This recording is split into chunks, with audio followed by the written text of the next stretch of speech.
I got the win. It's us, motherfucker. This is so dumb. Okay, man.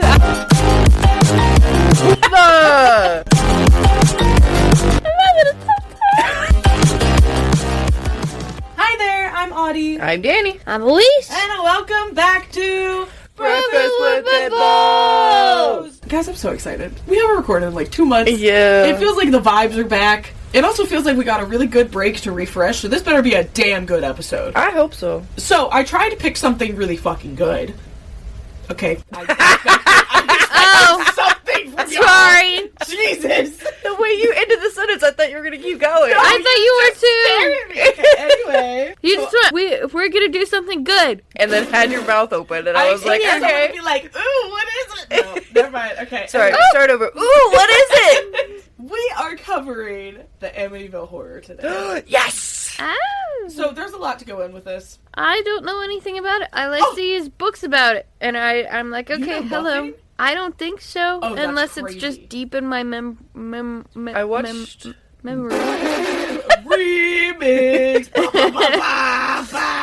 I watched the movie. Actually, it's been a couple months. It was like last Christmas, actually. Fuck, it's been like a year. Holy shit. But we were under a tornado watch, and then it made it really fucking horrifying to watch. Oh. What? Yeah. Imagine being in a tornado and you see the ghosts going up. They're like whisked out of the house. That's how you do an exorcism. Oh, yeah. Like- Oh, yeah. Because we were in the old sketchy-ass apartment, too. Oh, That shit. Mm-hmm. Okay, so I don't know how to say this guy's last name. Not even gonna lie. Robert DeFeo Jr. You can also call him Bobby. I'd rather not. Or Bob. So So many Robert- Roberts. I don't know why they go by Bob or Bobby. I think it's quite I funny. think that it's funny that Robert has the most nicknames out of every name. Rob, Bert, Bob, Bobby, Yeah. Bobby. Like, Yeah. It just keeps going. I've never thought about that. There's so many for just that one name. You meet any of those 5 and you're like, what's your real name? It could be any of them. Mm-hmm. You just never know. And when you think about it that way, there's a lot more Roberts in the world than you ever realize. Oh, yeah. Anyway, so it's 6:30 p.m. Waking up in the morning, thinking about so many things. November 13th, 1974. Robert, who is 23 at the time, enters a bar in Amityville. So Amityville's a town, just by the way. I would assume. Okay. Well, some people just hear Amityville House and they assume it's like a last name. When I hear That's fair. Amityville, my brain goes to Owl House and a city. Okay. So basically, he runs into the bar, and in my head, there's like double saloon doors that he smacked open on both sides, and he yells, he's like, "You gotta help me, I think my mother and father have been shot." And so everyone in the bar is like, alright, let's go. So Robert and the small group from the bar went to 112 Ocean Avenue, which is where the iconic murder house is. Ocean Avenue. Were they killed with an axe? No. I don't know why. That's Lizzie Borden. I don't know. I don't I remember see who that where is. you're coming from, because A lot of I see a books, lot of the I don't want to say advertisements, that's the wrong word. like covers for books or like posters. Yeah, is Oh, it's like like with an an axe. Oh. Mm-hmm. Mm. So I don't know. That's No. what I was like. I have to ask. Well, actually, so they found his parents, like, right inside when they opened the door. And so someone else in the group makes a 911 call, and when they arrive, they start searching the house. They find all 6 family members dead in their beds. Damn. They had all been shot. Dang. So the victims were Ronald, who is Robert's dad, Louise, who's Robert's mom. Both of them are 43 years old. And then his 4 siblings, Dawn, who's 18, Allison, who's 13, Mark, who's 12, and John, who's 9. So all of the victims were shot to death with a .35 caliber bullet from some kind of rifle. And this happened around like 3 a.m. earlier that day. So at 3 a.m. this murder happened, and at 6:30 he's showing up at the bar. Oh. So it's a very short time frame. All of the kids have been killed with one single shot to their head, while the parents were shot twice. So there was evidence that suggests that Louise and her daughter Allison were the only 2 that were actually awake during all of this. Everyone else was asleep. Damn, that fucking sucks. Mm-hmm. According to the police, all the victims were found face down in their beds. No. So this family had lived there since 1965, and they never had any issues, it seems like. Like, pretty, the standard, oh, they were murdered and they're a nice, quiet family. All of the 6 victims were later buried in the St. Charles Cemetery in Farmingdale, where you can still find them today. Yeah. So, Robert, also known as Butch. That's a new not one. any of the nicknames we No, I have. love that. And That's you know what's crazy. creepy to me is that I have an Uncle Butch. I am Uncle Butch. I hate you. So, like I said, he was the oldest, he was 23, and he's the lone survivor of this entire family. Can you imagine, like, your whole fucking family just gone? Yeah. I'm tired of this, Grandpa. That's too damn bad. So he was taken to the local precinct for his own protection, thinking that, like, someone's just after this specific family, so they're gonna come after him, too. That's fair. But then, when they're at the crime scene, he's also telling them, yeah, I think that we were hit by a mob. Oh. So they take him in for an interview because they're like, what do you fucking mean, dude? And basically nothing is matching up. Like, now the story is inconsistent. Every time he tells it, something's not adding up. And the next day, he finally confesses to killing everyone. Oh, shit. So it was him. Yeah, it was him. Oh, damn. Yeah. Okay. Now, here's the thing. It is still speculated, but, like, it's this fucking guy. But we're still going to talk about all of it. He alleged that there was a hitman from the mob. This hitman had an alibi proving that he was out of state at the time, which is why they looked back to Robert, and he basically, like, fell apart. And they didn't arrest this man for being a hitman? That's what I was thinking. Like, this man has definitely done some other shit. Oh. That's crazy. You have to remember, some hitmen are legal, technically. Not legal, but, like, look at Spies, dude. It's real. Yeah. Anywho, so Robert told the detectives, once I started, I just couldn't stop. It went so fast. Then he admits that he takes a bath after killing his whole fucking family, Oh. changes his clothes, and then hides all of the evidence before going to work as usual. I'm sorry, he took a This- bath before hiding all the fucking evidence? Well, because he wanted all of his clothes to be hidden with the evidence. Oh, makes sense. So Yeah. he wanted to be able to take his clothes off. And he was probably very bloody. Just saying. There's a lot of splatter with a rifle. Yeah. So it was probably all over him, and he didn't want to track it anywhere else. Oh my god. Fair. And, like, if someone shows up at the house when this was happening, even though it's, like, 3 a.m., if someone showed up, then he would have some form of saying, like, oh, I was hiding, and, you know, I got away from them, or whatever, they left, here's their description, some shit. If you have blood all over you with a rifle, what you gonna do? Yeah. Red-handed. That's crazy. I feel like, you know those games of, like, Song Association? I think that's just Danny's brain. 24/7. Yeah, it is. And I love it. So now we're at the trial, because everyone's like, okay, Robert, you fucking did this, arrested, handcuffs, we're done. So Robert's trial begins on October 14th, 1975. So one day afterwards. One day. Dang. Damn, that was quick. They went, you have the right to a speedy trial. So he and his defense lawyer, William Weber, went for the insanity plea, and Robert claimed that he had no memory of the killings. Now keep in mind, Robert was a big user of heroin and LSD. So he probably really does not remember. Now, the psychiatrist claims that at the time he was fully aware and competent of his actions, saying that they didn't find anything in his system, like, in that day, basically. He also had antisocial personality disorder. So he was just more of, like, a weird type, I guess. He must have stopped using, because doesn't it take, like, 2 weeks for anything to clear out of your system as well? Yeah. Or is that different for... I'm not sure. It's different drugs take, like, different amounts of time. I know that. Also, this is it's 1970s. So I don't know how far that technology has come that's fair. either. Yeah. He probably got out of a bad trip and was like, oh, I'm Yeah, just gonna go to work. Yeah. Forget about it. Right. So the trial's judge declares that Robert's crimes were, quote, the most heinous murders committed in the county since its founding. Damn. So on November 21st of 1975, Robert was officially found guilty on all 6 counts for second-degree murder. On December 3rd, the judge officially sentenced him to 25 years to life for each murder. Every year he would try to appeal to get out until he ultimately died in his cell in March of 2021. Oh, shit. Dang. So there's a lot of controversies about it because there's just some stuff in the evidence that doesn't line up because we never truly got him to sit down and say word for word, like, this is what happened. Especially if he was on drugs. Like, he's not going to remember it. And Oh, not a lot yeah. of people are going to admit that. Exactly. Especially when they're already 25 to life. Like, they don't care. Yeah.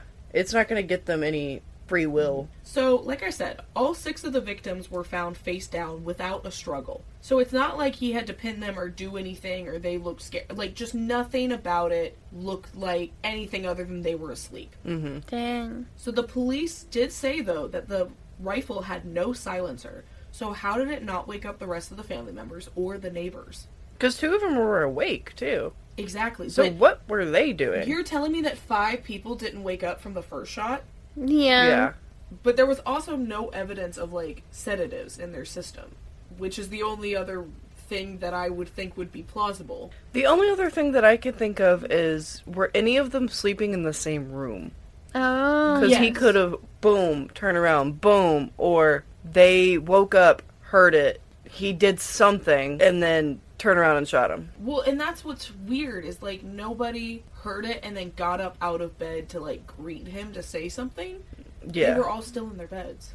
Oh. Well, you said that they were flipped on their stomachs. So that, to me, makes me think that they were placed like that, That's fair. and he moved them. Yeah. But there is evidence that they were all shot in their beds. Yeah. That's true. But he can still move them, like flip them over after he shot them because he doesn't want to see their faces. That's fair. Yeah. Well, and what's weird, there's no sedatives in their system, but he claims that he drugged them. Oh. Oh. I wonder if it could have been something, like, external, like chloroform. Will that show up in your system? He could have, like, drugged Yeah. him, like, externally. Yeah, that's fair. We also find out that Robert and his father had somewhat of a violent relationship, Oh. which could otherwise, be the motivation for wanting to kill him, but otherwise we have no motivation. He has never said why he wanted him dead. I think it was just a bad trip. Well, so after his conviction, the story that he would tell kept changing. So in an interview in 1986, Robert claimed that his sister Dawn actually killed their father, and that the distraught mother then killed all the kids, and he killed the mom. Oh. But she's also dead. Exactly. So he's saying that Dawn went crazy, who's the oldest daughter, killed the father. The wife and the mom freaks the fuck out, kills Dawn, and then for whatever reason kills the rest of the kids. But somehow Robert is the lone survivor and kills the mom after she's killed all the fucking kids. No. No. No. No. Even if that happened, in my head it makes more sense that the mom killed Dawn, then Robert immediately killed the mom. Yeah. Which, keep in mind, for this to happen, there would have to be multiple guns. Multiple guns were not found. Mm-hmm. And then he's like, well, fuck, I don't want to take care of these siblings. Which means you still killed 4 people. Yeah. Yeah. Even if 2 of them weren't yours. He claims that he took the blame of all of this because he was afraid to say anything negative about his mother. At all. Dang. Even When though he's- she's dead. Even though he's claiming he killed her. So then he goes on talking about this guy named Peter. Peter is his father's uncle. Can we call him Pete? Peter. I think it's fun. So Peter... Peter. Welcome back, guys. Welcome back to the chaos. You know this is what you came for. So Peter is Robert's great uncle, who is a... I don't even know how to say this word. It's someone in the mob, okay? It's a caprogrim? Whatever the fuck this word is. It's like in the tiers of people in the mob list. Caporgrim. That. I don't know if that's right. Wait.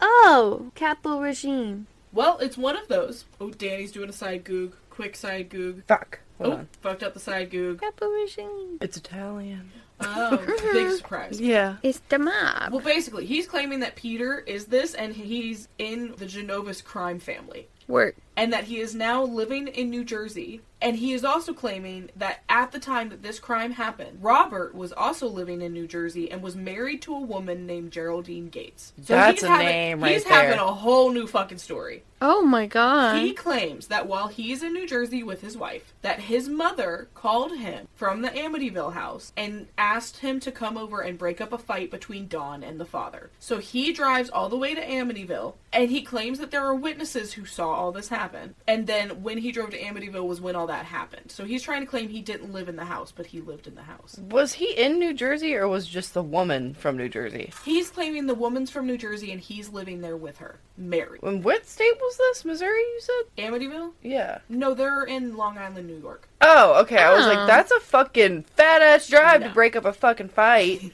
I mean, still a fair drive. But I mean, like- yeah, but Mm-hmm. So in 1990, Robert filed a 440 motion to have his conviction vacated on the grounds that Dawn and an unknown assailant, who fled from the house before Robert could look at him, killed the parents, and then Dawn killed the sibling. So then he, out of rage, killed Dawn.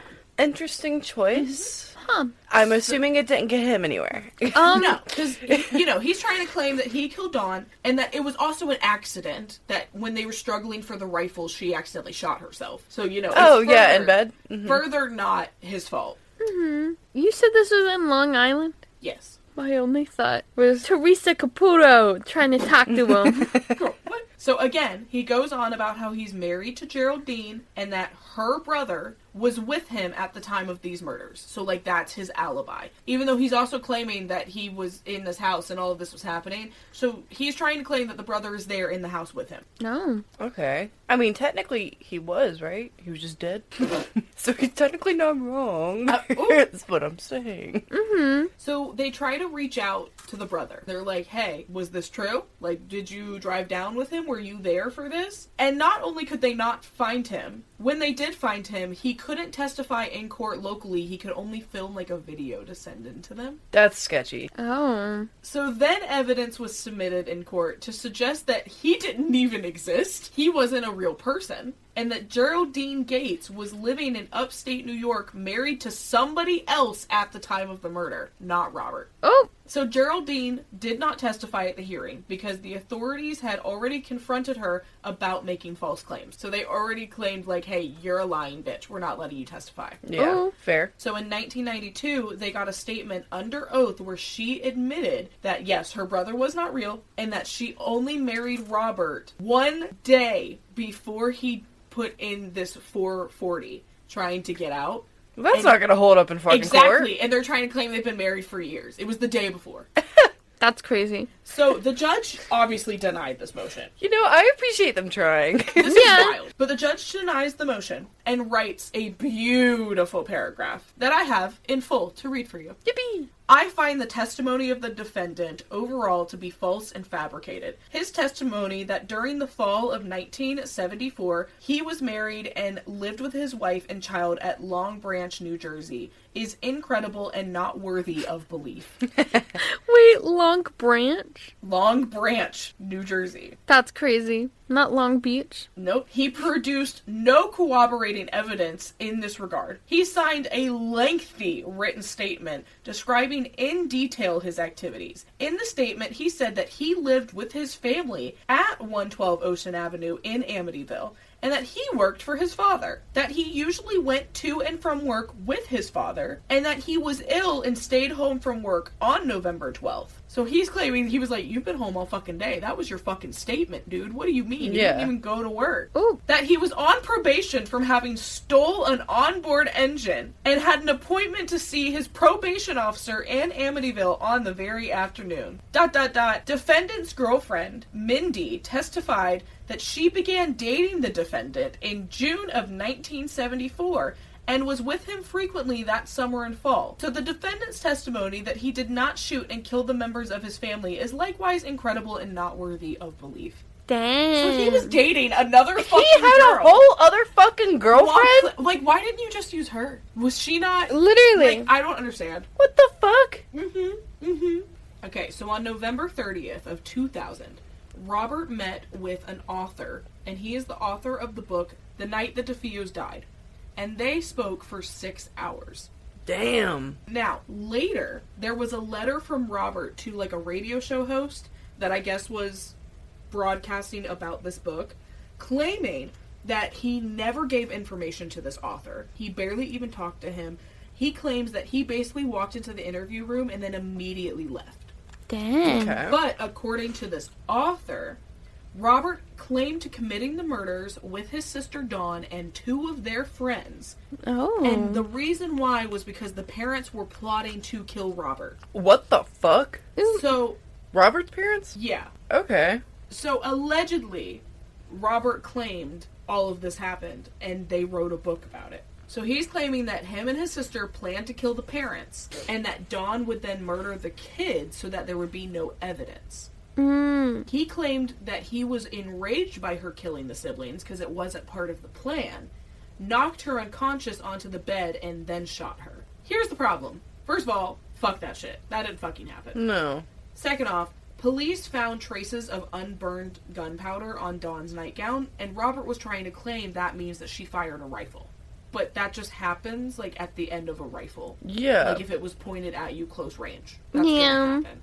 The medical examiner also said that there was no signs of blunt force trauma, and he's claiming he knocked her out. There would be some kind of sign of that. Definitely. Because, like, if you even just hit the floor the wrong way, like, they can tell. Yeah. Yeah. Well, most of these claims we find out, guess where this author got his information from? Geraldine, the woman who was married to him lying for like bitch? a week. Crazy. I want to know what she had in it to be able to do that. I have like, no what idea. did he have on her to be able to do that? I have no clue. And the author even says he could never find out officially when they were married, when they were divorced. Like, it was very blurry. How did they even fucking know each other? I don't know. Maybe tax benefit. I mean, I'd do it for tax benefits, but in this case, he's covering up a fucking murder. 4 murders. So, because we never found out the true official story because it kept changing, Robert officially died in March of 2021 in prison. He was 69 years old, and the official cause of death was never released. I bet it was age. It was probably age. Or somebody beat his ass. I want to believe if someone beat his ass that they would have reported that. That's I wanna true. know. Yeah. So, then we have the famous, like, Amityville book that's being written. So this was actually in 1977. This book is written and published by Jay Anson. This book is about the whole thing, the murders, all of it. But it's more like loosely based. They're claiming that it's all real. They're claiming this is 100% of the story. It's not. Like, when you look at the facts, this is not the same story. This is like an inspired by, but they're using all exact names. So it's blurring the lines. Oh. So you might be wondering, did anyone else live in the house after those murders happened? Yes, they fucking did. No. So in the book, it claims that the house was empty for a little over a year after the murders. So this book depicts the murders that happened, and then it adds on this story. Oh. This story is claimed to be true. So in December of 1975, George and Kathleen Lutz bought the house for $80,000. Damn. This is a 5-bedroom house. That's cheap as fuck, but you also got to think about that it was way back then. Oh, don't forget, this is a 5-bedroom house, a gambrel roof, a swimming pool in the back, a boathouse, Dang. and it's placed on a charming little canal. So George and Kathy are newlyweds who want to start fresh in a new home. Kathy had 3 kids from a previous marriage, so we have Daniel, who's 9, Christopher, who's 7, and Melissa, who they call Missy, who's 5. They also had a family dog named Henry. So, you know, they got a full house in here. So during the first house inspection, the estate broker told the family about the murders and asked, like, hey, is this going to affect you buying the place? And so they had a private conversation. They were like, I don't know, should we buy this haunted building? And they were like, well, we're white, so we have to. So they bought the building. Well, they have to legally disclose that information, right? I have no idea. I don't think they do. I feel like they do because it's public information, and I don't know. Yeah, to be like, oh, yes, a murder happened in this house. A bad murder. yeah. Like, Yeah. a serial killer happened in this house. I think they would disclose that. I think they have to. Dang. Any real estate agents in this bitch? Let me know. So, But I don't know because, like, so many places people have died in. I feel like if it's a murder, they have to. But if it's Yeah. natural, they don't. Yeah, I well, think that's and the case. Here's the other thing, too, that I think about heavily all the time. Is that just because someone dies in a house doesn't mean the time of death is stamped in the house. Yeah. So there could be someone that died in the house, but according to records, they died in the hospital. Because they just didn't pronounce it till there. Because you have to Yeah. have an official to actually pronounce it. Exactly. So the Lutz family officially moves in on December 18th of 1975. Keep in mind, that's like 3 months after the murders. Like, this is not long. Dang. Most of the Defoe's family furniture was still in the house, which they got as part of the deal for an extra $400. You know what? Furniture's expensive as fuck. A house of furniture for $400. Yeah, and it's not like they died on the couches. Just the beds. It's just the beds, Just which the I think they beds. would take for evidence, right? Yeah, probably. Yeah. So one of the friends of George, overhears about the murders that happened in the house, and he's like, oh, fuck no, we're having this house blessed before you go into it. Mm-hmm. And George and Kathy are, like, kind of non-practicing in both of their religions, but Kathy was a Catholic, so she kind of had an idea of what it was, but otherwise they didn't really know what was going to happen. So George remembers that he knew a Catholic priest named Father Ray, and Ray agreed to carry out the house blessings. Now, in the book, Ray's name is changed to Mancuso, but his name in real life is Ray, so I'm calling him Ray. Yeah. Heck yeah. But if you read the book, that's who they're talking about. It's the same person. He's the only person that said, hey, you have to change my name for legal reasons. Oh. That's a good idea. So the book claims that Ray went to the house to bless it on the 18th when they moved in. And, quote, with the first splash of holy water he flicked, he heard a masculine voice say, get out. So when leaving the house, he did not tell them. He was like, they're moving in. I don't need to freak them out. They got a lot going on. But on December 24th, Christmas Eve of 1975, Ray called George and told him to stay out of the second-story room where he had heard this voice. Now, apparently that room was none of the bedrooms that they were currently using. It was going to be like a craft room for Kathy. But it was the room where 2 of the small children had died in. Their story is one of the movie premises for the Amityville Horror series. Because I vaguely remember this. The reason you remember this is because in the second Conjuring movie, they reenact this. Like, they're at the Amityville house, and you see Lorraine, like, walking through as if she's him. So you see the kids in the beds and stuff. That's why you remember. Okay. It's because they did it in Conjuring. Okay. Yeah, that makes sense. And obviously they've made a movie too, but, like, that's what I always remember because of how they shot it. Yeah. So while they're on the phone and Ray is like, don't go into the bedroom, the phone is cut by static and they don't hear the rest of what he says. Of course. How convenient! So after visiting the house, Father Ray allegedly developed a very high fever and blisters on his hands. Dang. Now, at first, the family didn't notice anything about the house. They're like, cool, we moved in, big house, whoopee! But as they're talking about experiences separately, so, like, they've separated the couple and they're talking to them. Basically, the wife is like, yeah, it was all fine, and the husband is talking about all these experiences that nobody else remembers. And they even say, quote, it's as if they were each living in different houses. Dang. Oh, wow. By mid-January, another attempt at blessing the house. By mid-January, they did another attempt at blessing the house, and the family didn't realize that that night would be the last night they were ever in that house. Dang. So they declined to give their full account of what happened. They've never come out and been like, this is what happened that night, because they claim it was too frightening to repeat. But after getting in touch with Father Ray, the family decided to pack up a few things and go and stay at Kathy's mother house, which was nearby. So they claimed that this phenomenon followed them there. You said mother house like it was a mothership. Mother house. Mother house. Whoopsie. Y'all knew what I meant. So the final scene of this book is just describing this, like, greenish black slime coming up from a staircase towards them. Okay, Ghostbusters, go For off. Work. And that's, like, how the book ends. So obviously this book is flying off the shelves. Everyone remembers this murder happening. Like, this is crazy. I want to hear about it. Now there's this other family that moved in and they experienced the same thing.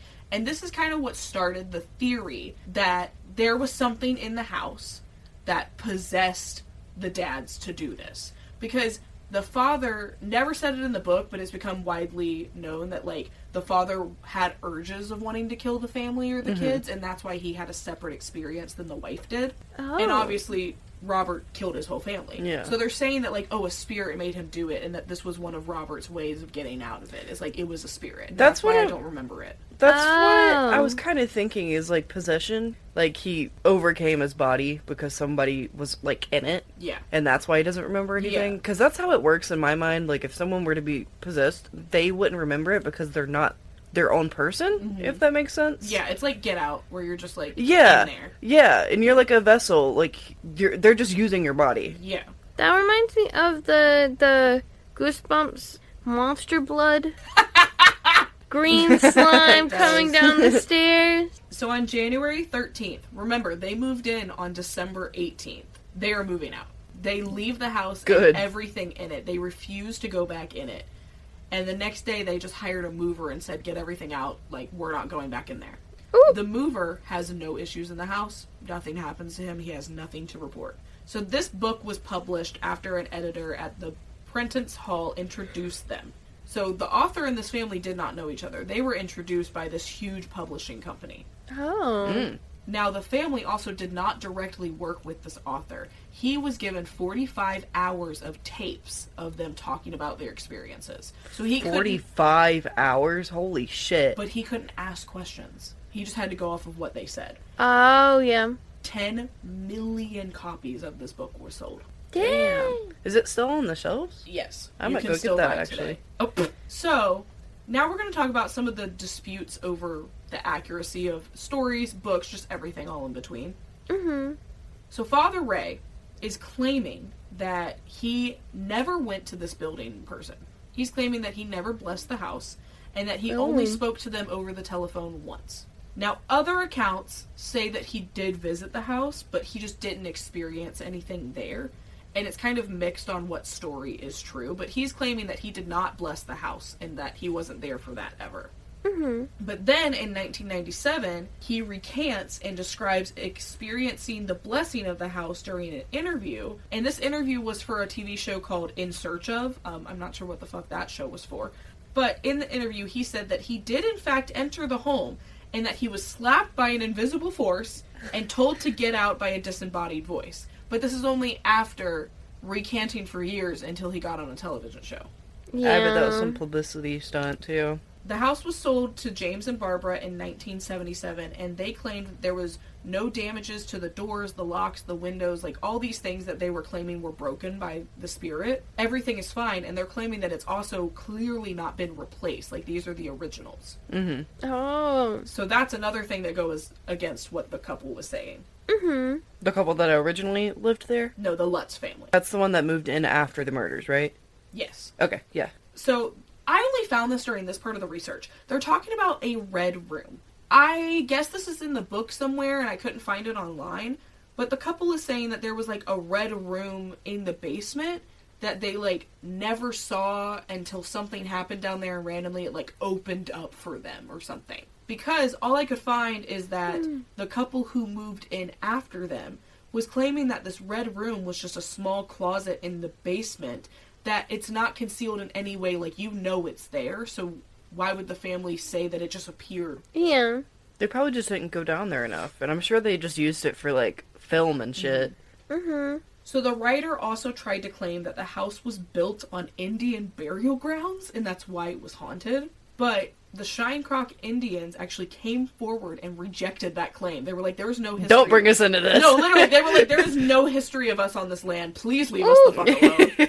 Work. I figured out why the axe is a symbol for the book. Apparently, in the films and in the book, a possessed George Lutz becomes fascinated with an axe, Oh, okay. using it to chop wood and to kill the family dog. Yeah, I feel like I remember in the movie it was Ryan Reynolds, and he was always cutting wood with an axe. Oh. It's Ryan Reynolds? Yeah, right? What the fuck? Oh my god, you're right. Yeah. I forgot about that. He's like in a beard, so you just like don't notice that. Yeah. It's him. I forgot about that. Huh? But that's like one of the newer ones, of course. Yeah, but as you're seeing, like, so the movies were made based off of the accounts of these people. So, like, they got a lot of revenue out of this story that Yeah. they have never come out to fully tell. I mean, they had movies made, they had a book made. They were literally referenced in the Conjuring movie. There was also accounts in the book that just never happened. Like, there was no record of it. The police being called to the house, there's no record of the police ever going there. Oh. Well, I'm sure they had to spin it a little bit, too, just so Well, they can get oh. extra copies. Oh, you know that they're spinning it because in the book there's also a bar in the town called the Witch's Brew. I love that. Hell yeah. That's a gay bar if I've ever heard of one. And she's ran by like a lesbian that'll break your heart. A lesbian in her 40s, she runs drag brunches every Sunday. Yes. Heck yeah. And every Saturday is for the gays and the bikers. Uh-huh. And they bond. Hell yeah. So there's been so many critics that have come out about this, including Stephen King, coming forward and pointing out the differences in the different editions of the book. So they would print like a hardcover of it, and it would say one thing, and when they would print like a new edition of it, then minor things would be changed. Which, yeah, guess they're minor, but it's enough that it annoyed a lot of people, and it would be things like, oh, George drove this tan SUV, and the next one it's like a red truck. I'm sure that was to spark some, like, controversy, so people kept talking about it. For sure. Yeah, I didn't even think about that. So in May 1977, George and Kathy filed a lawsuit against William Weber, who is Robert Defoe's defense lawyer. Oh, so he's back. Oh yeah, he's back. So they sued a lot of people. They sued Paul Hoffman, who was another writer writing about their hauntings without asking. Ooh. Bernard Burton and Frederick Mars, both alleged clairvoyants who eliminated the house, or like talked about the house, claiming that there's no hauntings in it. Mm-hmm. Also, like Good Housekeeping magazine, the New York Sunday, and the Hearst Corporation. Hear me out. Crazy. What if all of this was just caused from, like, carbon monoxide? Imagine. And that's why crazy shit keeps happening. It's not haunted, it's just people are sick. Mm-hmm. And that's why he doesn't remember it. Ooh, okay. True. We're here for the theories. Thoughts? So the Lutz were suing because of alleged misappropriation of names for trade purposes, invasions of privacy, and mental distress.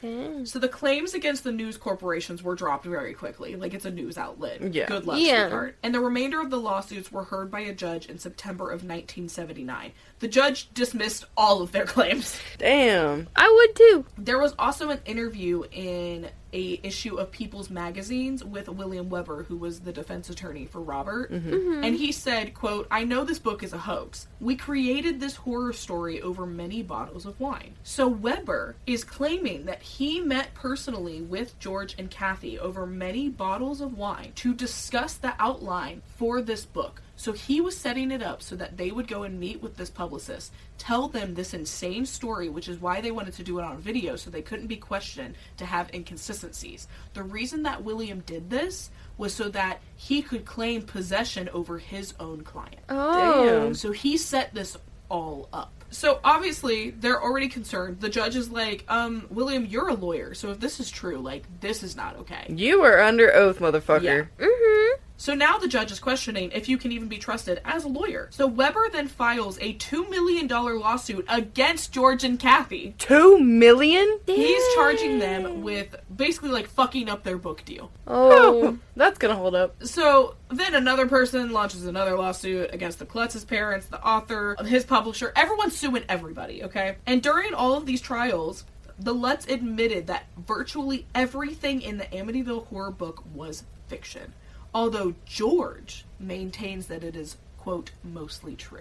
Mostly true. So in June of 1979, George and Kathy took polygraph tests, being tested by 2 of the top 5 polygraphers in America at the time. And in their opinions, the Lutzes were telling the truth. But of course, people know that polygraphs are kind of bullshit. Yeah. Yeah. So everyone who has ever lived in the Amityville house since have never had an issue. It has only been this couple, and that is why to this day most people believe that all of this was made up and that Robert was just a psychopath. Dang. I believe that. But what is it called when you Understandable. believe something so hard that it, like, starts becoming true?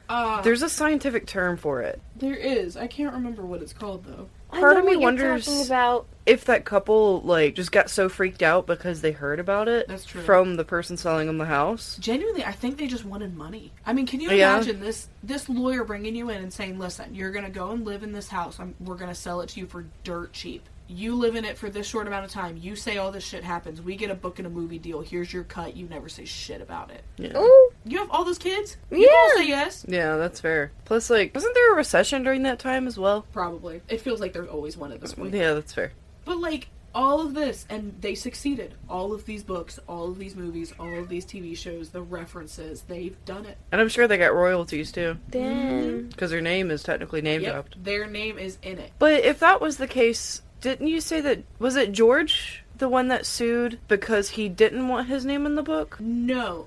So they were suing because I think in some of the new copies, not the copy that they worked with, okay? Mm-hmm. So they never sued the copy of the book that they worked with. That author, they never sued. They sued everybody else. That's suspicious. Because they're claiming that their exact names weren't used in those copies.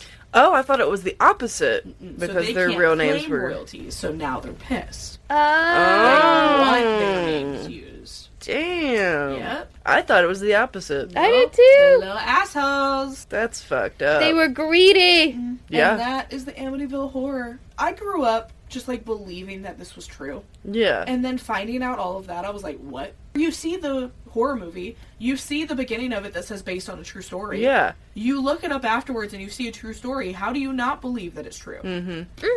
I do believe that he was definitely like a serial killer, and the rest of it was just cash grab. Yeah. Like, I want to believe that it was true because of all the like media that I've seen, like when I was growing up, but I don't know. It's all just very fishy. Fair. Yeah. Well, thank you so much for hanging out with us. I know it's been a while. Thank you so much for all the love coming back. We are so excited to be back and being here consistently. I hope you're excited for next week. I have a theme coming. Ooh. It's Christmas time. We gotta do a little Christmas case, guys. Yeah. Also, our 1 year is coming up, by the way. Oh my god, I forgot! Holy shit! Yeah. You're so right! 12/16. Holy 12/16. Guys, we gotta go to PF Chang's. We do. We You're have to so go to right. PF For context, lore drop. We started this thing at PF Chang's.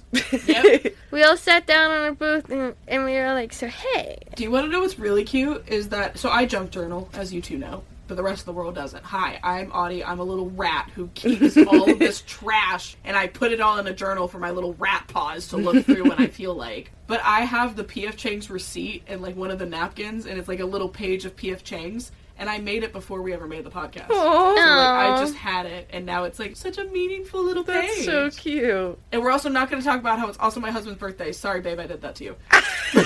Oh, no. It's fine. Everything's fine. He knows. Oh my god. I'm so sorry, Christian.